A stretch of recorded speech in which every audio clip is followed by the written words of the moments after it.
It was snowing at the mountaintop at night where a barbarian and a knight faced each other. Dead bodies were scattered all around. The knight, surprised, asked the barbarian how he had escaped his restraints with brute strength alone. However, due to the language difference, they couldn't understand each other. The knight still asked the barbarian, who responded by stating his name, Eric of the Stone Axe tribe, while wielding his sword. The knight continued, saying that Uric might be a warrior, but as a warrior of such skill, he must also know about honor. He then introduced himself, stressing each syllable of his name, Portgal Arton, Knight of the Empire. Uric understood the meaning and said that he would remember Portgal's name. With a fierce determination, he dashed at Portgal, who had already planned to knock Uric's sword away with his shield and finish him off while he was helpless. However, as soon as Uric got closer, he immediately threw his sword away, shocking Portgal with this unexpected act. Uric, confident in his hand-to-hand combat skills, punched Portgal square in the face. Portgal let out a cry of anger as he retaliated by banging his shield against Uric with all his might. The force of the blow sent Uric staggering backward, but he quickly regained his footing. Portgal then immediately attempted to deliver a killing blow to Uric with his shield, only to be defeated in a single, swift slash from Uric's hidden dagger. The blade cut deep and Portgal crumpled to the ground. Exhausted and dizzy from the nerve-tingling fight, Uric collapsed to the ground.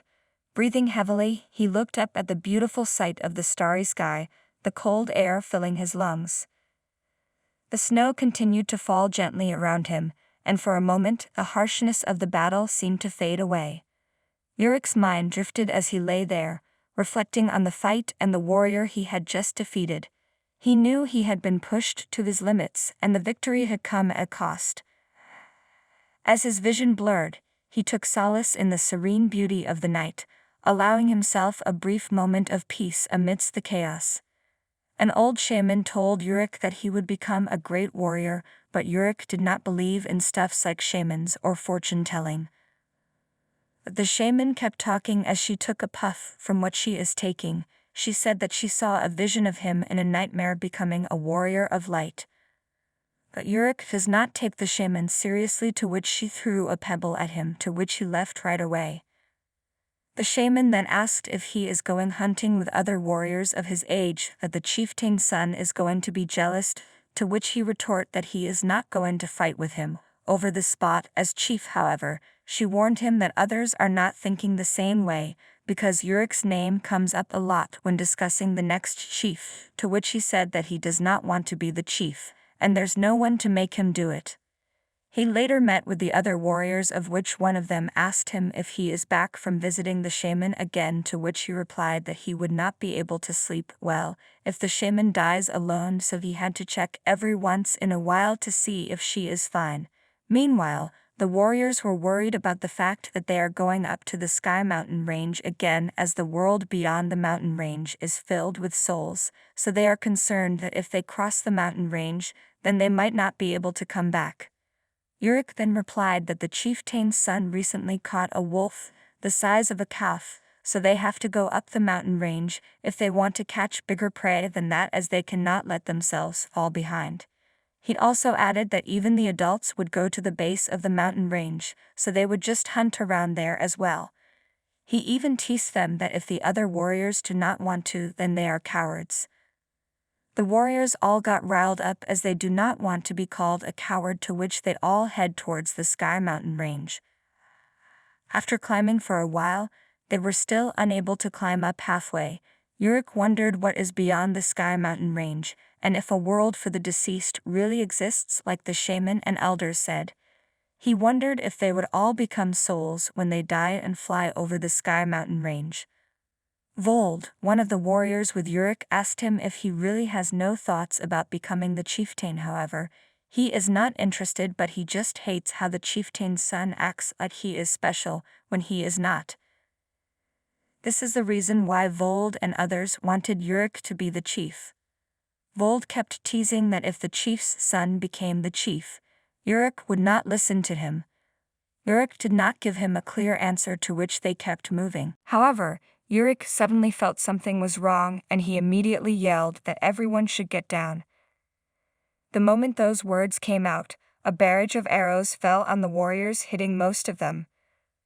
Yurik gave the order to load up the arrow and fire back as he helped Vold to take cover. He wondered if the attack was from another tribe, but he found out how elaborate and sharp the arrowheads were.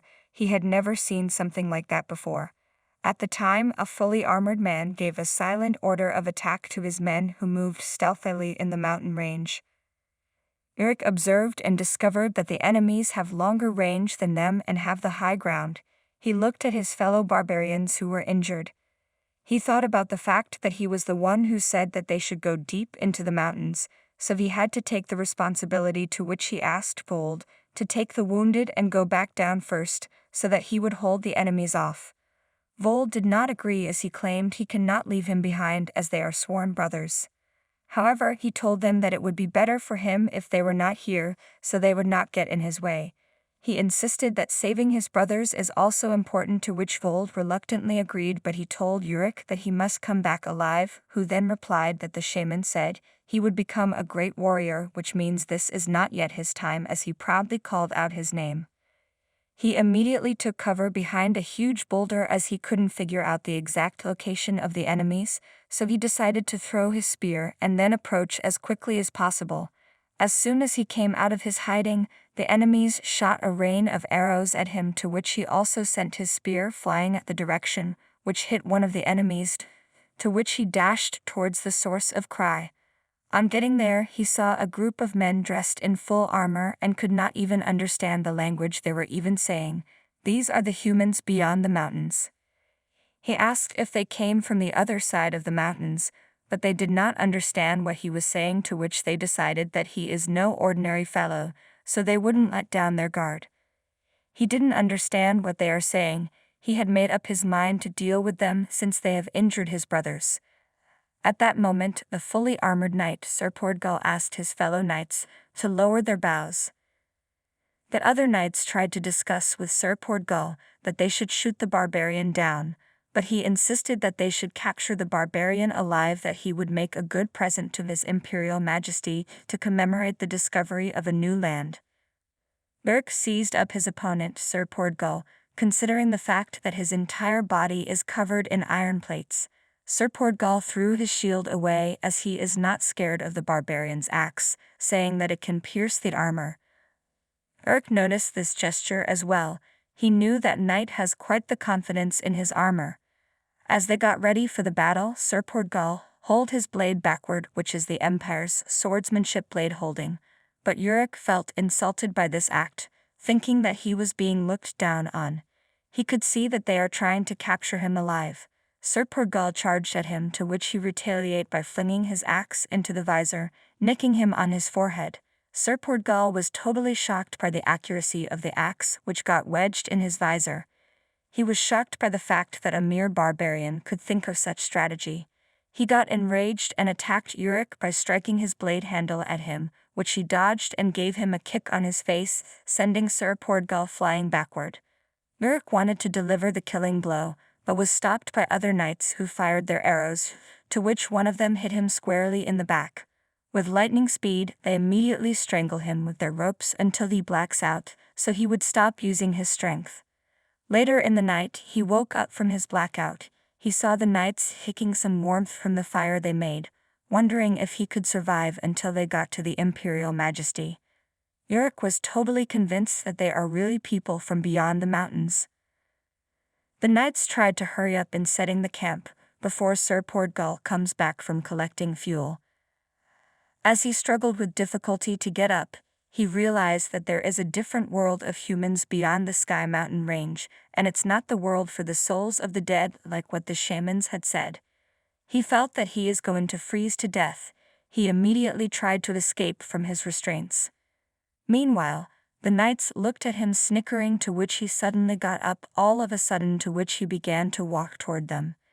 He told them to know that the person who killed them is the great Yurik of the Stone Axe tribe. Chapter 3. He killed all the knights until the ground was soaked with blood. Their bodies lay scattered, lifeless and motionless, a testament to the brutal battle that had just occurred. With a resolute expression, he reached up and grasped his ponytail. In one swift motion, he cut it off, letting the severed hair fall to the ground. It was a symbolic act, a sign of shedding his past and embracing a new identity. He then picked up a cloak from one of the fallen knights and draped it over his shoulders, pulling the hood over his head. The next day, in a different part of the land, a group of bullies was tormenting the young man. The young man, terrified and desperate, tried to run, but his fear made him clumsy. He stumbled and fell to the ground, unable to escape. The bullies quickly surrounded him, smirking with malicious glee. One of them, a particularly cruel individual, suggested they should cut off his fingers with a sword. The young man's eyes widened in horror as he saw the glint of the blade. Desperate, he pleaded with them to let him go. Just then, a sound came from the bushes nearby. The rustling grew louder, drawing the attention of the bullies and the young man. Out of the bushes stepped Yurik, now dressed in full clothes and the cloak he had taken the day before. His presence was commanding, and he exuded an air of quiet strength. The young man's eyes lit up with a mix of hope and desperation. He recognized Yurik as a potential savior and immediately called out to him for help, promising to give him a reward. However, he did not comprehend what he was saying, so he approached them, to which the bullies confronted him and ordered him to leave. Despite his inability to understand them, he responded that he was simply curious about what they were attempting to do. The bullies were confused as well, asking if he was a foreigner because it was their first time hearing the language. Then one of them approached him, threatening him that if he wanted to die here, away from his motherland, Yurik became enraged and snapped the bully's head right away. Others were taken aback by how things had turned out, and the others quickly came at him in rage, demanding vengeance, to which he just snapped their heads with one hand for each. The young man was taken aback when he witnessed how quickly the bullies were dispatched. Yurik then created an illustration of a village on the ground for the young man to help him find his tribe. The young man led Yurik out of the rugged mountain range, guiding him towards the distant outline of a sprawling city. As they approached, the vastness of the cityscape came into view. The young man proudly pointed towards the bustling urban center, revealing its name, Ankara. Ankara was a significant hub, thriving on its copper mines, which supported a large and diverse population. Yurik gazed in awe at the city's impressive size and the sheer volume of people moving about. The streets were lined with a mix of vibrant markets, industrious workshops, and grand buildings, reflecting the city's economic prosperity. The contrast between the serene, isolated mountains and the dynamic, crowded city left Yurik both amazed and somewhat disoriented. The young man observed Yurik's reactions closely. Initially, he had thought Yurik might be a mere traveler, passing through by chance. However, it soon became apparent that Yurik's lack of familiarity with the city and its environment suggested a deeper level of unfamiliarity with the world beyond the mountains. This realization piqued the young man's curiosity as he pondered the extent of Yurik's isolation or previous experiences. As evening approached, the young man guided Yurik to an inn situated in a quieter part of the city. The inn was a cozy establishment with warm, inviting lights and the aroma of hearty meals wafting from within. Once inside, the young man prepared to engage Yurik in conversation, hoping to learn more about his origins and intentions. However, when the young man attempted to ask Yurik about where he came from, the communication faltered due to the language barrier. The man even asked around if there's anyone who understands Yurik's language, to which some of the people suggest that he looks like a northerner, which means that since he cannot speak the Empire's language, then he must be somewhere way out in the countryside. So they discovered that Yurik is barbarian from his body stature. Yurik knew that if these people knew that he was from beyond the Sky Mountain range, their attitude towards might change, so he had to be careful. The young man then decided to get Yurik something to drink while they looked for an interpreter. Meanwhile, Yurik was quite impressed by the coins the man brought out, as it looked like it's made from very delicate workmanship. He noticed that the man exchanged the coin with the alcohol, to which he realized that it's quite different from trading dried meats and leather, like they do in the tribe. They simply barter, but this here is currency. After a while, two men came in chatting with each other, to which they ordered beers for themselves. Yurik saw a very exquisite axe strapped at the back of one of the men. He could see that the weapons here are much stronger than the ones he used, which means that their own craftsmanship is much more developed than theirs. He even began to drool at the sight of the axes, to which he asked the man with him about what he would have to do to have such an axe. The man noticed Urik's interest, to which he decided to take the advantage of Urik's excellent fighting skills. So he gestured as he explained to Urik that he would need a lot of coins to get the axe, so he brought him to Ankara's fight arena. The man tried to explain using digrams and gestures that Urik is not allowed to kill his opponents when fighting, as it's against the rules. Urik understood what he meant, but he was worried that the opponents might be too weak for him and could die just from a light tap. However, he knew that everything here is all based on money, and he could see that all the men here are weaker than him. He was soon arranged with his opponent, a gladiator. The match commenced, but he could see from the gladiator's fighting moves that he is quite slow compared to the tribe's warrior, to which he just snapped the gladiator's hand and then brought his knee into his stomach, defeating him just like that. Urik could see that there are no real warriors here. Meanwhile, the spectators were shocked by the fact that the defending champion of the arena was defeated in a single hit. However, Urik knew that Portugal is quite a real warrior who was prepared for death, to which he hopes to meet a real warrior someday. Then the referee announced him as the winner of the match. The next day, Urik woke up from his sleep after drinking himself to stupor last night after winning the match. The young man urged him to hurry up so they can make more money, explaining that he had been loafing off for a few months and racked up a lot of credit at the tavern, so they have to make more money so Urik would be able to get the axe he wants. Meanwhile, Urik was still feeling groggy from the drink, to which he managed to get up, and they headed over to the fighting arena. They get to the arena, to which the spectators are singing Urik's name, calling him the undefeated. Soon after, the fighters were called out, to which they faced each other. Meanwhile, Urik thought that his opponents were quite weak, so he wondered if he should just end it with the draw. The opponent made the first move, to which he punched into Urik's stomach, who was surprised, thinking that he had dodged the punch. However, the opponent then unleashed a barrage of punches, which Urik defended against, as he was still in shock, wondering if his body had gotten rusty. He became enraged that he gave a solid punch to the opponent's jaw, killing him in action. Everyone was shocked that he killed the opponent with just a punch. Meanwhile, the host sent him and the man outside the arena, since they have violated the rules. They both head back home, to which the man tried to explain to him that he would look into other ways to make money. The man later thought about it, as he realized that they can't earn money in Ankara anymore, to which he decided to wrap things up with Urik. Urik was back in the room. He reflected on his match earlier, where he could not control the strength of a simple, ordinary hit. He questioned the fact that he descended the mountains just to become a drunkard warrior. He then recalled how he had fought with Portugal, with their lives on the line in the Sky Mountain range as the blizzard raged around them. The reason why he turned his back on his homeland and came here was to see things that he didn't know existed. He realized that the days he spent at Ankara definitely felt like the final rest to him. However, a warrior like him can only rest after they die, not while he still draws breath. The next day, Urik was brought to another arena, of which he is surprised that he can still see it again, even though he had killed someone, but he noticed that there was no audience. However, he noticed a swordsman in the arena, to which they both react at the same time by moving their hands towards their sword. The swordsman also noticed this and informed his boss that Urik has plenty of fighting experience, as he was able to grasp his sword right away and even readied himself, to which the boss then replied that he is worth buying then. Urik's man then told the boss that he does not need to whisper anything, as Urik can't speak imperial language, to which the boss then replied that he would have to take that into consideration, that Urik can't speak imperial when pricing him. Urik's man then said that they can just test Urik's fighting skills for themselves. He is planning to sell Urik as a slave gladiator.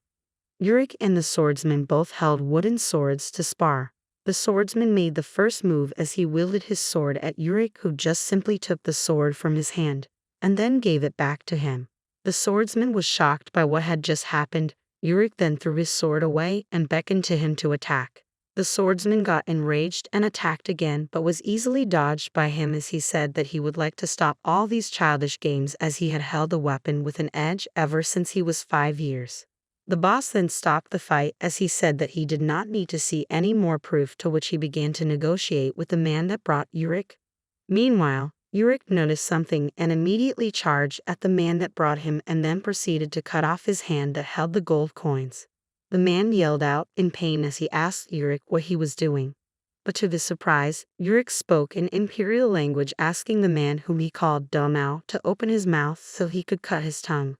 Donao was completely shocked and even asked Yurik if he could understand the imperial language, apologizing and insisting that they were the best of friends. However, Yurik simply asked him to speak slowly and clearly, as he couldn't understand him if he spoke quickly. Afterward, Yurik cut off Donao's tongue. He then returned the sword to the swordsman, commenting that it was a sharp blade. The boss realized that Yurik was not someone they could easily control. He immediately said there was a misunderstanding and that they wanted to leave. But Yurik stopped them, asking where they were going. He insisted that they continue negotiating with him, and the boss reluctantly agreed. Horus then explained that a free gladiator would receive half of each match's earnings with the provision that they would handle his food and board. When Yurik inquired about the Imperial, Horus clarified that it was not necessary for a gladiator. Horus then introduced himself properly as Horus, a slave merchant and gladiator middleman. Yurik introduced himself in turn. Horus welcomed him to his gladiator troupe. Yurik went to where the slave gladiators were. Another gladiator saw him and asked him what he was doing there. Wondering if Yurik is a northerner looking for his kin, Yurik told him that he does not have relations to the north and that he is just bad at the Empire's language, which may bring the doubt of him being a northerner. The gladiator had thought that Yurik was a northerner based on his size. Yurik then asked him if all the northerners are slaves. The gladiator replied that not all of them, but some are, because of the northern expedition, which took nearly 10 years. Another gladiator caught his attention, so he asked about him. But other gladiators joined in the discussion and revealed that the gladiator Yurik was interested in is the only northerner gladiator troupe, known as Sven, who is a slave gladiator that survived in the troupe for over 3 years. The other gladiator who joined in the discussion welcomed Yurik, calling him newcomer, and then introduced himself as Donovan, the main attraction of the gladiator troupe. Donovan then said that he could smell Yurik as a barbarian, similar to the smell of a beast trying to be human.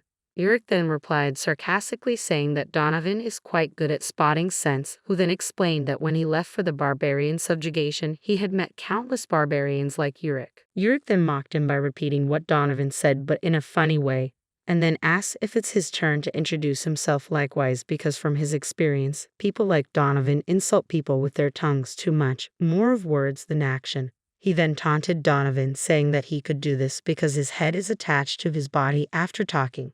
The atmosphere got tense that there might be a fight very soon, due to timely interference from Horus, who retorted that they are not allowed to die until they pay him back. Donovan then told Yurik that they were lucky that they didn't fight, but I wonder who is the lucky one.